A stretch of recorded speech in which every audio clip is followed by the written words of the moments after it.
welcome to the show. From now to 4 p.m., we've got nothing but the best for you on your screens. And, I'm going to leave that to her to do the introduction of our guest today. And if you've been following our social media handles, you probably have an idea of who we have join us on our table of life today. Yeah. Yes. Yeah. And, okay, so I'm going to start. This is my first time meeting this amazing woman. So I didn't want to forget whatever I want to say. So I actually pin it down. So our guest today is an epitome of good hearts. I won't lie. She is bold and beautiful inside out, easygoing, unapologetic, and enduring. She was born in November 10th, 1968. Since September 2018, she has been the ambassador of France to Ghana. In 2021, she won Ambassador of the Year at the Youth Excellence Award, and she's amongst the 100 most influential change makers in Ghana at the moment. Today we have the French ambassador. I like to mention her name, Sophie Akosia Ave. Did I do justice today? Yes. To the name, not to the intro. The name is quite right, yeah. Okay. Anne Sophie, not Annie, but it doesn't matter. Yeah, Akosia is right. Akosia is right. But thanks very much for that intro. It's very flattering. Oh, yeah, I have never met you. This is my first time. So I decided that whatever I see on social media, how I feel you are relating to the people. I haven't met you one-on-one, but then I decided to write everything down so that I don't forget what I want to say. Yeah. Okay. So it's welcome. good to have it, and for me, this I saw earlier this week on Saturday at Miss V's album concert at Front Back. Yeah, she was there dancing, and I saw her walk across me to speak to Becca. And yeah, they had a chit chat and go back. But it's good to have you. As she said, I mean, we see a lot of things on social media about your works and everything that you're working. I'm really grateful that you took time off to join us this afternoon. So Nana, I know you're gonna start with this. And then, We'll do the style inspiration today. Okay. Yeah, our style inspiration today. Let's take our style inspiration and we'll do the conversation then afterwards. So our style inspiration for today is let's have that on the screen. Yep. Okay. Yeah. So I knew it. I just kept quiet. Okay, you do it. Okay, so this afternoon, our style inspiration, as always, as we say, one person that we look at, the style when it comes to outfit and all of that. And this afternoon, our style inspiration is our very own guest who joins us here, and Sophie Ave Akosia. Yes, she's our style inspiration. So we've been looking at her social media handles, checking out what she's been wearing to, all the occasions. And so you have that on your screen. And really, I just think that she's someone, when you see the picture, she just loves to feel free. When I see she's just a free-spirited person. Yeah. Like, that's why I said she's easygoing, irrespective of her position. You can just relate to her. I mean, we just had a few encounters at the makeup room, and I wish I could share what happened. Like, she's just down to earth, yes. And, I mean, she's pretty. We'll just move straight to our conversation. I'm blushing, though. But then, I want to find out. You're welcome again into our studios. I mean, you are easygoing, like I mentioned. You are different from the diplomats we see in this country. What baffles me is, does it affect your job in any way? I don't know what different would mean, actually. I'm just doing my job like every They are other. more reserved. They like to be behind closed doors. They do the diplomatic jobs. Yeah, that's what I have seen. That's what appears. But truth is, many of them are very, very easygoing, and they like to meddle with people, and they are very welcoming as well. I think the main difference, I'm really doing exactly the same as my colleagues. The main difference is that I got visibility. I managed to be lucky enough, maybe through the idea of a TV show, Touch of France, that gave me a bit of visibility, and it really sent out the message that I wanted to make diplomacy and diplomatic work more understandable, more visible, more simple. It's not rocket science. It is indeed an extraordinary job. It is indeed dealing with sensitive and very, very interesting matters. But we are guests in a country, and we're not only there to convey messages to the president or the government. We're also there to do cooperation, partnerships, and to bring people together, to connect, as for France, France and Ghana. And every possible means are welcome. And my inspiration was when I arrived in Ghana, the UK High Commissioner, Ian Walker, he rode around, he cycled Yeah. around Ghana from village to village to see the the cooperation missions they had done, like boreholes here and buildings here. And I thought it was an absolute genius idea. And somehow I thought, yeah, it means that we really need to go out there and not only give back, but give some sort of a visibility to the people who are welcoming us on what we are doing in their country. And when I saw him do that, I thought, yes, I think now diplomacy has changed and we really need to be more in contact with the people, the public opinion, civil society, because they're the ones who vote. And in a democracy, what they think and how they feel is important because it gives, you take the temperature of a country, the heartbeat. You can hear the heartbeat of a country by being close to the ground and the people and the roots and the people who live a normal life and understand the challenges, the aspirations also that they have. And it gives you a better understanding of the country and also a better understanding of the country's policy and the country's position in the international institutions. Because if you have pressure by your public opinion in one direction, it can make it very difficult for you as a head of state to make a statement completely against your public opinion. So understanding, having an intimate understanding of the country helps us also understand how Ghana as a country what kind of statement they will make, what kind of stance they will take in the international institutions, and what they also need in terms of bilateral cooperation. Okay. I just want to know, was it part of the plan when you got the appointment, to come to Ghana? Was it part of the plan? This is what I want to come do, or as you mentioned, it was the inspiration from Ian Walker that took you on that line? No. Actually, Ghana has been sold to me as a destination, as a very democratic, stable country, embassy for beginners. You will see everything is very easy. There's no major issues politically. Nice, sweet diplomatic relations. We were one of the first countries to recognize Ghana as an independent country in 1957. So really, there's absolutely no corpse hidden in the cupboards anywhere. There's nothing between France and Ghana, only friendship and only collaboration. So I was just coming, thinking I would have an interesting time, but I didn't expect at all to do the things I have done. It was opportunities. I sensed that there was a need for more communication towards the people, to reach out to the people more directly. There was also a need for the people to understand what we were doing here. And then came the idea of doing Touch of France. And then one thing led to another. And it's the whole point of communication. You have a need for an information, you have the content, and you have the right way, the right channel to convey it. And I think it was just the stars were aligned. And no, I didn't say, I'm going to come to Ghana and try and be a superstar. No, not at all. I just thought I will try and do my job as best as possible to live up to the expectations of whoever appointed me. That's great to know. And I just also I read that your father had a record company. If that is true, is that also part of what brought up the aspects of you that we see more of the arts getting into the creators and all that? Probably. He was actually director general of a record company. He didn't own it. Yeah, indeed, when you grow up in a house where there's always music going on, more classical than actual, modern. But still, we had that. It was part of the background. And we were also pushed to learn how to play instruments and sing. So music was part of our lives.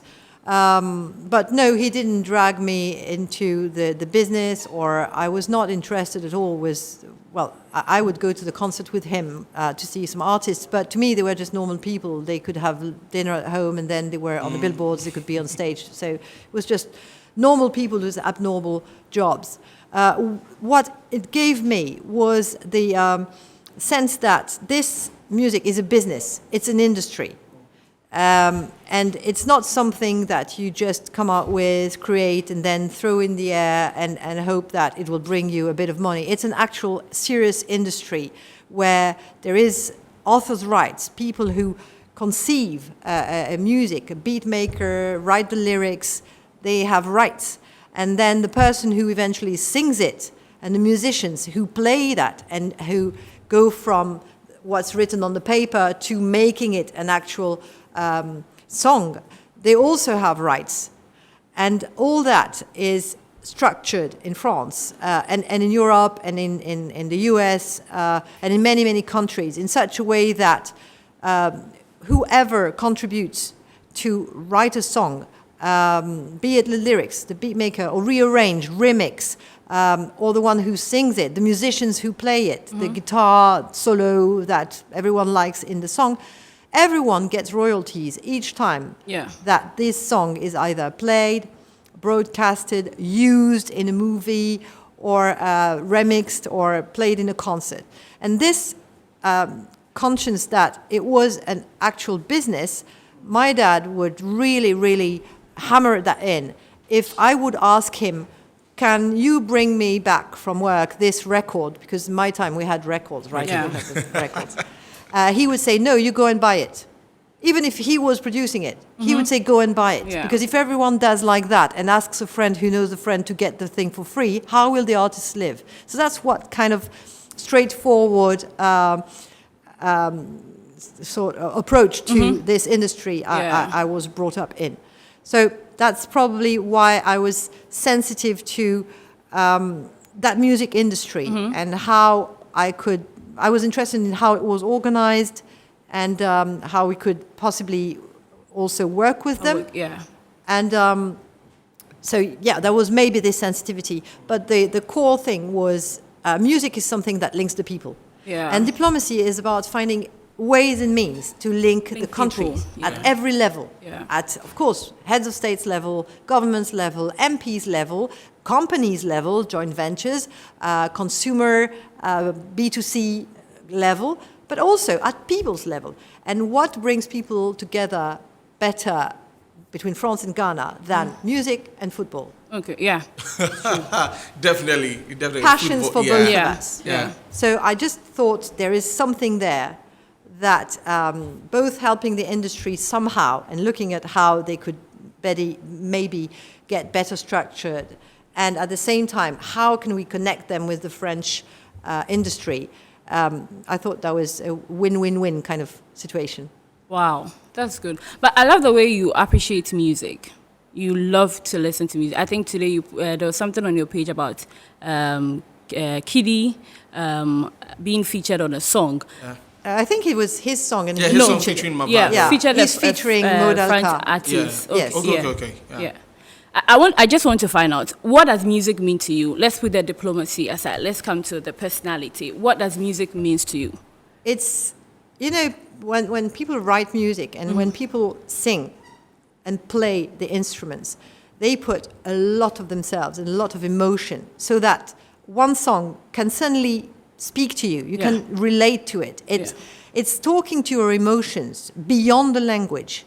The music, the way they interpret it, the way the musicians and how it's equalized and everything, the product song will raise emotions, and you can't put words on it. You just know that you just love it.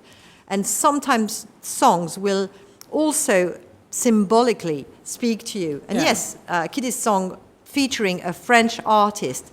She is French and originally Congolese. And there's also another artist from Tanzania. I thought the ingredients of, he's actually achieving symbolically what we all dream to do, having a connection between France and African countries working together. And the fact that this French woman is originally from Congo, is also a symbol that we have many, many artists who are French, like Aya Nakamura, who originally is from Mali. People mention Jadou and Maître Gims. They are from Congo. Passy, who's from Brazzaville. And we just love these artists. So there is an appetite in France for African music. And I think we can relate to it. I've been trying to think the main difference between how we white people do music and how the black people use music. I think we white people used the music as an entertainment. We were using it to entertain the kings or the royalties and to amuse. The black people were using music to communicate. It was conveying a message. It was sometimes the only way they could actually communicate with one another. Yeah. Music, and this has remained when any African artist sings, you can feel that they are conveying an emotion. When I listen to Lagbegbe by Stonebwoy, it just twists your guts. I don't understand the words. It's in Ewe. It's a Lagbegbe. Lagbegbe. Yeah. I don't know why. It's just it just catches you by the throat, and you go, "Wow, this song." Yeah. It speaks to you. So I think it's not. I love that music. You cannot not love that music because it just conveys emotions. You just get a flow of emotion. Yeah. And of course, you may not like all of them, but it's impossible not to have at least one artist and one bunch of songs from each artist that will speak to you and you will love. Yeah. So let's say we are to exchange phones. What's the first 5 songs on your playlist?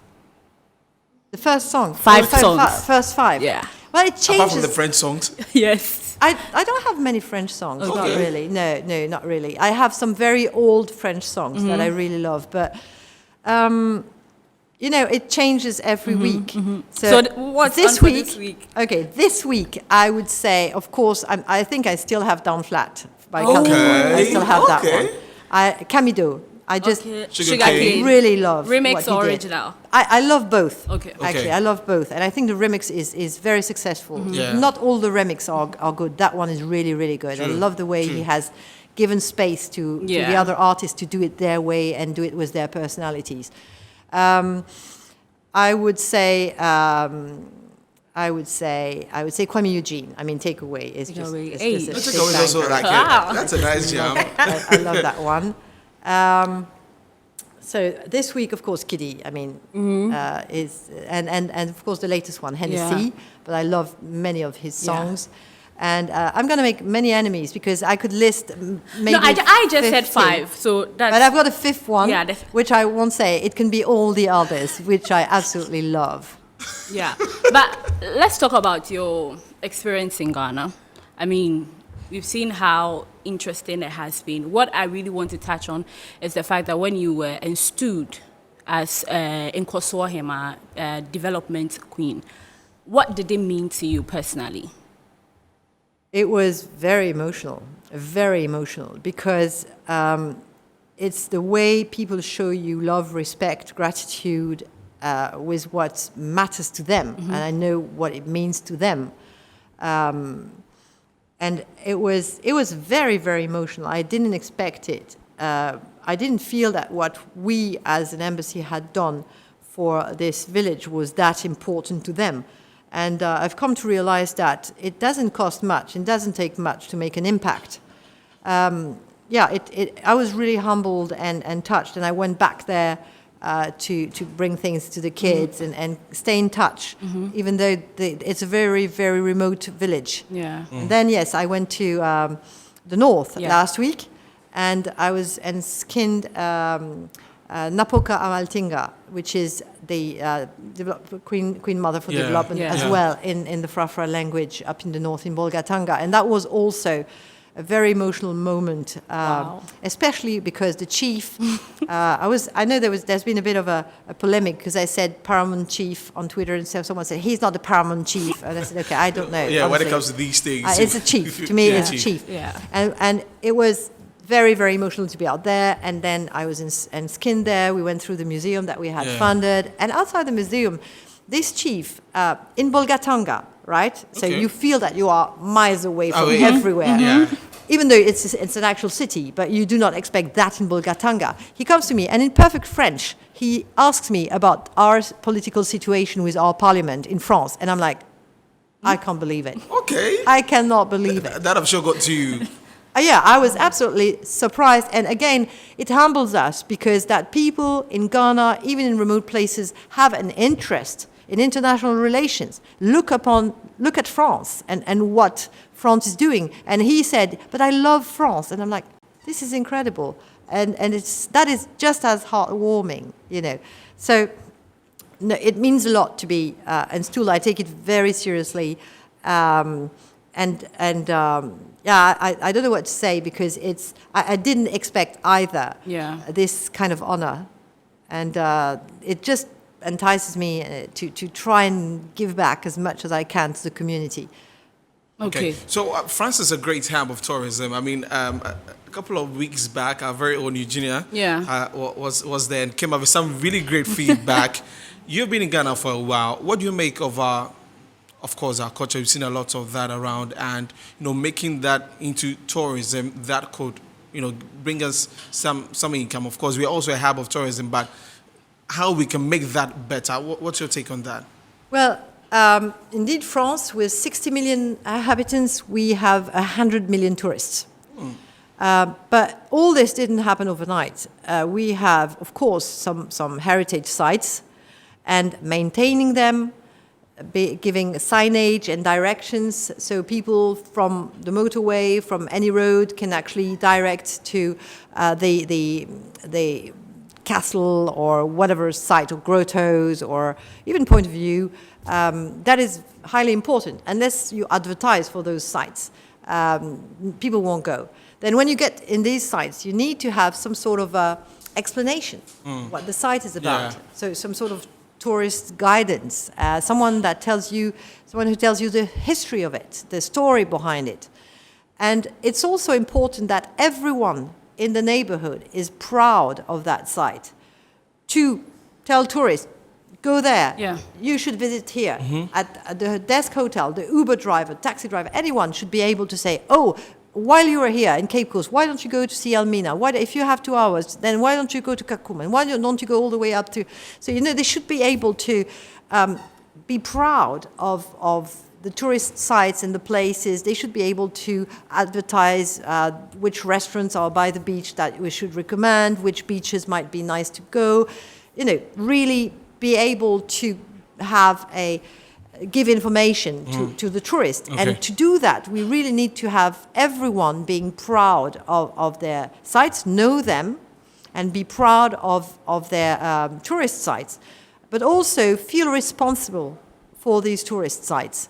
If you have a mosque, a beautiful 600 years old mosque, that is an incredible heritage, on the middle of a village, it is the responsibility of the entire village to maintain the area. And if you want to attract tourists, there shouldn't be some plastic and garbage everywhere around. So it's everyone's responsibility to keep the place neat. So when people come, they see a nice place where this heritage is like in a jewel box, the village being the jewel box, that has to be absolutely neat.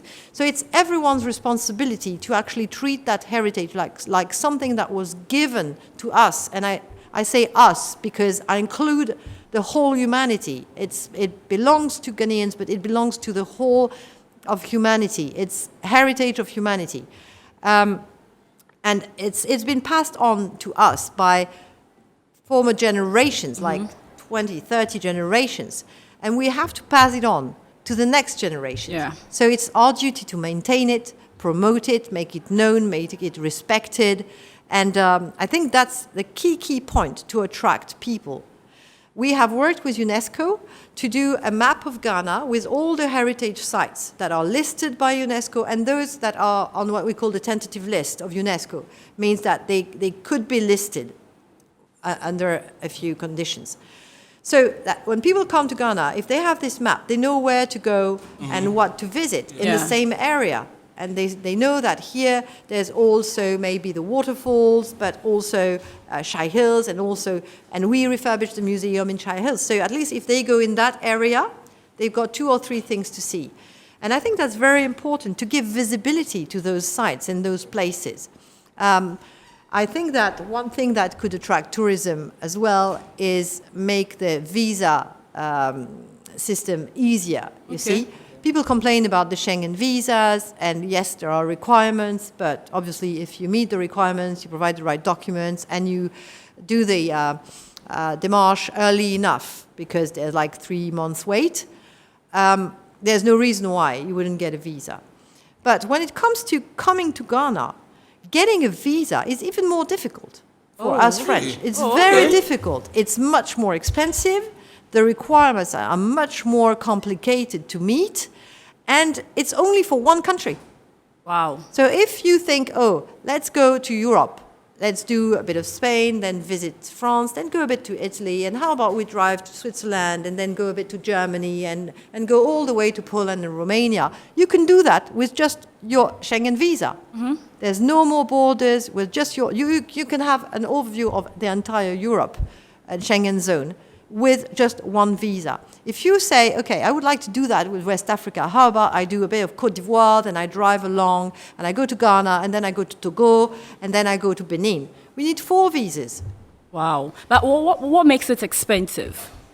Every country has the right, sovereign right, to decide how much they want to charge for their visa fees, and how they want to, and if they want to make different prices, whether you want it within 48 hours or if you want a longer stay or shorter stay. When it comes to Schengen, we have only one price and one fee, which is 60 euros, whatever the duration, whatever the number of entries, and whatever the delay that you need to have it delivered. If it's not urgent and you do, as I suggest you do, start your process 3 months before, please. Okay. Then you will pay 60 euros. If you have a medical emergency or something that requires that you need a visa within 24, 48 hours, well, I think only medical emergencies can be that fast. Otherwise, we can do within a week. Okay. We will not overcharge you. Okay. It's just, you will just ask for an earlier appointment because you have some sort of emergency that you can justify, like a business conference or an artist who is performing on stage. So obviously we cannot just delay the whole concert. So in that case, you will probably, if there are slots and if it's possible, if you ask the consulate, not me, don't ask me, ask the consulate. Don't call me. Ask the consulate. You get a lot of that? Oh, yeah. I think I've got 8 for today. I think I broke the record this morning. Okay. Between 7 a.m. and 1 p.m. Okay. I got 7 phone calls or people calling me because they couldn't get slots. And each time I'm saying the same thing. We are overbooked, so call the consulate, send an email to the consulate, explain what your emergency is, and if they have a no-show, if they have a cancellation, give a phone number, and they will try and call you. But there's nothing I can do. I'm not a consul, so I cannot interfere whatsoever. So yes, I don't know why it's more expensive. Each country in Africa can actually choose the price. I think we are probably the only group of countries that have decided to share just one visa. And it has developed tourism a lot because people were going to Germany, but then they knew that without an extra visa, they could come to France. So it has dragged some tourists as well. So that's why I once said in the press that one thing that could really boost tourism in entire West Africa, because you would not come only for one country, but you could use the synergy of others, would be a single visa among ECOWAS or among a few of ECOWAS countries for foreigners. It's not for, because some people react to say, yeah, but that would enable people from Nigeria to immigrate. Well, they can already come in because they have an ECOWAS passport. They don't need a visa. So, but yeah, for people who are from the West and need a visa, that would really help. Okay. I just want to ask about social media because we see you doing a lot of, the dance challenges, interaction, the meet and greet as you had like last week or so. And all the love that you get from these people, how does it make you feel? You know, because I saw a lot of frames that were presented to you, your influencer friends, those on Twitter, Instagram, all of them. What does it do to you as a person that, okay, I'm really loved by these people? Well, it's always nicer to be loved than to be hated to begin with. So it's always great, and it makes you feel very humbled. But you see, I analyze it in two ways. The first is it tells more about the people who love than the person they love. And the ability of Ghanaians to make people feel special, and the amount of love they are capable of sharing, expressing, that is to put to the credit of Ghanaians more than on me, really.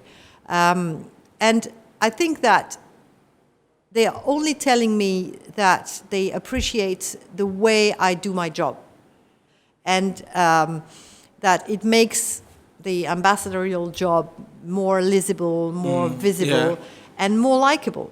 So it's of course it's overwhelming, but I do not. Don't get me wrong, I do not take it personally. I take it like it's overwhelming, it's beautiful, but it's not me personally. It's me as an ambassador here in Ghana, and it happens because it is in Ghana and because the people here are incredibly hospitable, kind, and they are ready to open their hearts and love and give and share love so much that, you know, really I have to look at it in context. Okay. Can you stay and not go? Is that possible to do?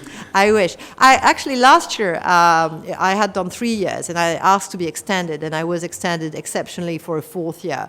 And I will never regret having done that, because really that was a necessary 4th year where I really could achieve and finish everything that we had not been able to do or finish during COVID. But it never happens that you get extended for a 5th year. So unfortunately, I will have to pass on to a successor who will certainly do just as well, probably differently, explore other areas, but give him or her a chance, and I'm sure that you will be welcoming him or her. I don't even know who he or she will be. Who is going to be? Yet, but I'm sure he or she will be the luckiest person, because arriving in a country like Ghana is a blessing in itself. But I will never completely leave Ghana, even if I'm away, and even if I'm going to be visiting. I'll still be visiting. I still have a house here. So it's my second homeland now. Yeah. So. And for the record, you are the first female French ambassador to Ghana. Wow. That's nice, and to have this reception, also it's a beautiful thing. Okay, so you're going on. The conversation is getting interesting. Our time is going, but then we are going for a quick commercial break. Don't go anywhere. You're still watching Entertainment Review, and we have the French ambassador in the building.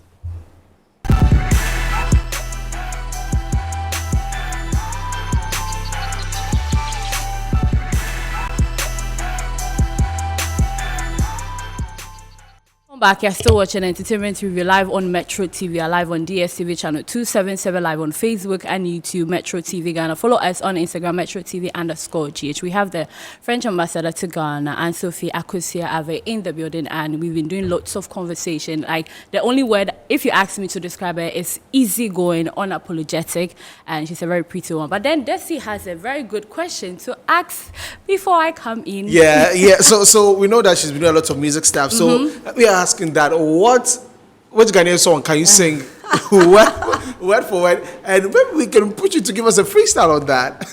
I'm not a singer. You could try.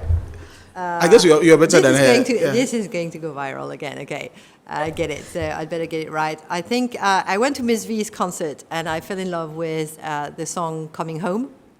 Okay. I think I could possibly butcher the chorus. I think it goes, "Oh mama, I'm coming home, I'm coming home. Tell papa, I'm coming home, I'm coming home." Well, that's the best I can butcher. Just when that's the take my heart, go, carry me go. You have a very good voice, and it comes back to what you said earlier about growing up in it. Possibly, yeah, probably. I used to sing in a choir. like everyone, like every kid at that time. Really? But it's a good one. You've been pushing, like you said, you had the Miss V event. What really do you want Ghanaian artists to achieve? Because you're always there for them. You're trying to create the link up between your country, our country. You know, what really is your wish for Ghanaian artists as we want to move our songs out there? I think they're doing exactly what it needs to be done, is getting together and perform together. If one of them goes to perform, he will gather a crowd, but if there's two of them on stage, they will gather an even bigger crowd. If there's 3 or 4 of them, it puts Ghana out there. And I think that's the way forward. I know that Sarkodie is doing something with Wizkid in New York, I think, in the US. It's a concert is called It's About Time. And I think it's a great move. And I'm sure other artists will also join on stage. And Sarkodie also joined Kiddy and Kwame Eugene in O2 to surprise them along other artists. And I think that really is the way to go. Because as I said, it's impossible not to love at least one Ghanaian artist. Yeah. There's such a diversity.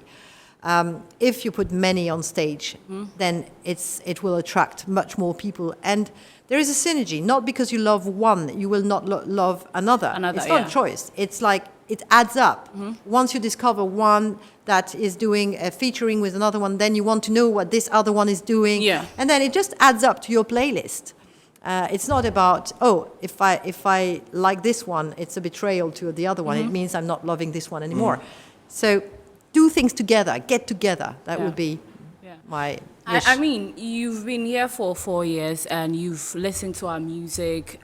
We are trying to push into the European and American markets. Looking at the artists we have, the frontiers of the industry that are trying to push to make that possible, to be able to compete. Do we have a higher chance of, making a statement out there? Of course. Of course. The quality of the music you have that Ghanaians are doing is international quality. No wonder that some American artists are approaching them to do featurings. Okay. It's you've got nothing to be to feel like undermining or diminished. That your artists are international standards. The quality of what they produce is international standards. Wow. That's good to note. We are in a period where everybody's trying to push their music. So Nigeria is leading when it comes to Afrobeats. You know, we hope that we could get to that level as them. But you must have worked with some French artists, as we know you're doing the link up.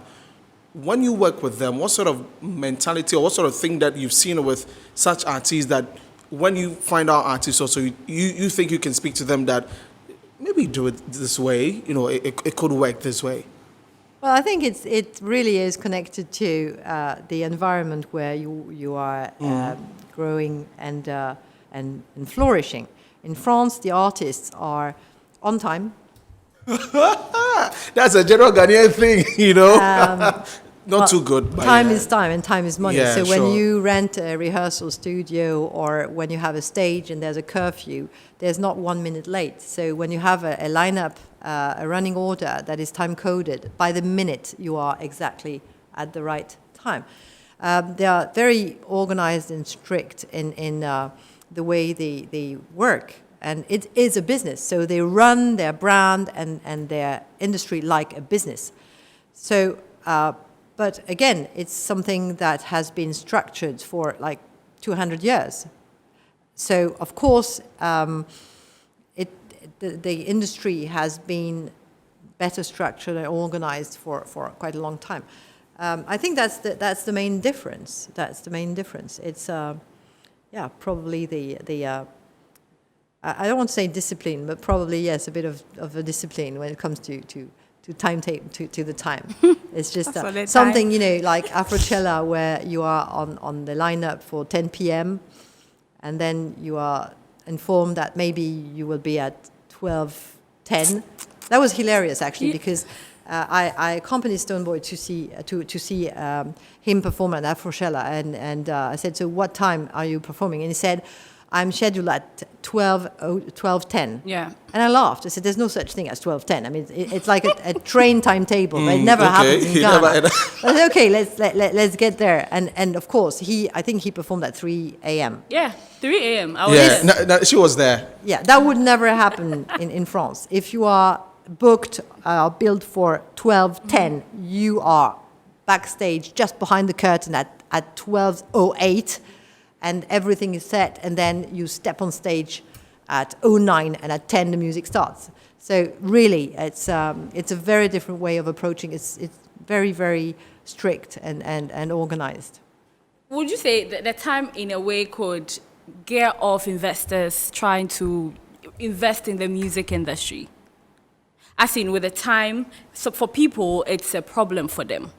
Would you say, no, I wouldn't use the word lateness, but having the problem with the time, as in the Ghana man time and everything, would it gear someone off if someone wants to invest in it? Or would someone just look at the time issue and just say, oh, the artists are not serious or anything like that? No, I don't think so. I don't think so, because it's not so much the artists, really, because when they are performing, they also have to wait until the hall is packed and full. And so it's only fair that they wait until everyone's there to start. So it's a whole Ghana thing, the relation to time. I think they know perfectly well, whenever they have worked in the UK, the US, or France, they know what time means, and then they immediately comply. They will do. I want us to touch on the work you've been doing. You've been encouraging everyone to learn French. There's Alliance Française in Cape Coast, KNUST in Accra, in Legon. I know in school we are encouraged to study French. If someone is watching us today, why should the person get up, irrespective of how old the person is, to start learning French? I know for the fact that it could aid in, it's an advantage for an international job. Apart from that, what else can be beneficial for someone at this age to study French? There are many reasons. If you are a student and you are looking at getting a job, if you can add French on your CV when you're looking for a job, it's a definite asset. And for a company having agents, having personnel and staff who speak French, it's a definite asset, because the trade, intra-Africa trade, is going to be, it is already massive, but you are the main trade partners of each other. So being able to communicate with your big trade partners, which are as close as your neighbors, is absolutely vital. And they all speak French. But it's also, depending on the kind of interest you have, speaking French is accessing the French culture, literature, theater, cinema as well, and understanding. If you end up having a very, very accurate French, then you have access to a whole world of culture that is history and heritage, the literature. Of course, you can read in a translation, but it's never the same. I read the English or American authors always in English. If I read a translation, there's something different. So you do not really get the feel of, and the emotions that also go through literature, for instance, or through the songs and the lyrics, if you have just a translation. Because the sound of the words also tells something. Well, we've got it's just time for us to wrap up. It's been 2 minutes, an exciting conversation with you, and we want to understand if your tree is good like that. My tree? Yeah. Oh my God. So which was the issue, or have you been taught? Okay, of course, they're saying a year is the usual one. Yeah, well, yes, but it's not that obvious. I still have to struggle. I don't know really. I get some few words. You see, when people say "Let's go, Yanko," or I get that. I hear a lot of "wase." So yeah, I can pick it up. I can understand roughly what is being said.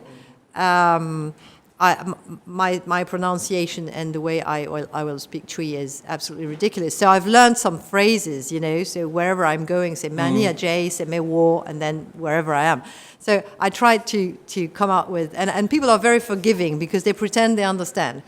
And I know it's even if I try hard, it's also about how you hear it. There are some words that you find. I was earlier in my office with amazing American singer Lifik, and he was trying to say he had been to France and he had visited the Tour Eiffel, and to pronounce Tour, he couldn't pronounce it, and none of the Ghanaians around the table could pronounce it. So just the same way that it's difficult for you to hear some French letters and how we pronounce them. To me, you can tell me 100 times the same word in Twi. I do not hear the difference between minim and minim. I don't get it. Okay. One is the contrary. There's a stress, minim, and minim. So minim, I know. Yeah. Minim is that. So the stress there shows, that's what I don't. Yes. Minim. I don't understand. So that's it on that note. And tell Mama, tell Papa note. I wish you would give us that one as we wrap it up. But thank you so much from all of us here, from myself and to all, from all Ghanaians also. You to sing, but she do that last one. Oh, hey. Yeah, as we wrap it up. Okay. Thank you guys so much for joining us. You do it with me. My name is Desmond Okrekuna. You can call me Desifading the Star Boy, and she is. And I no boy. Yes, and so let's do the freestyle. I'm giving you the beat. Which one? The Tell Papa. Coming home. Yeah, coming home. Yeah, let's do it. Tell Papa. Let's see. Tell Papa. Coming home. Hey. I'm coming home. Oh, Mama. Got it wrong. Oh, Mama. I'm coming home. I'm coming home. My apologies to Miss V for butchering it. Thank you so much. We're really grateful. See you tomorrow. We'll be back here, same time, 3 p.m. to 4 p.m. Bye-bye.